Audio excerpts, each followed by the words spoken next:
Bezat Hashem Mincha today and the rest of the week is going to be 7:35. 7:35. Please be on time. The Halacha tells us if a person was having a meal and he realized he did not say Hamotzi lechem min haaretz, he forgot to say a bracha before he started eating the bread.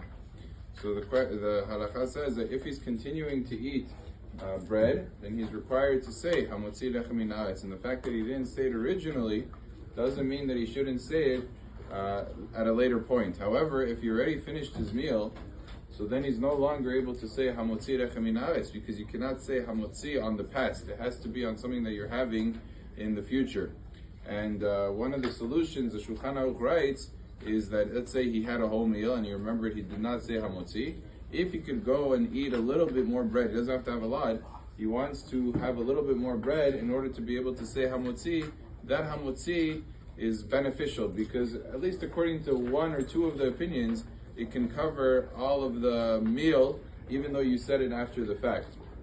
So according to some opinions that would work, and therefore it's kind of good to try to have a little bit more bread in order to be Yotzei retroactively Hamotzi lechem min haaretz. Although most of the Rishonim do not agree with that, but nevertheless, why not? It doesn't hurt. But if you really can't eat more bread, so then there's no point of him saying Hamotzi, because you can't say Hamotzi on the past. It has to be on the future.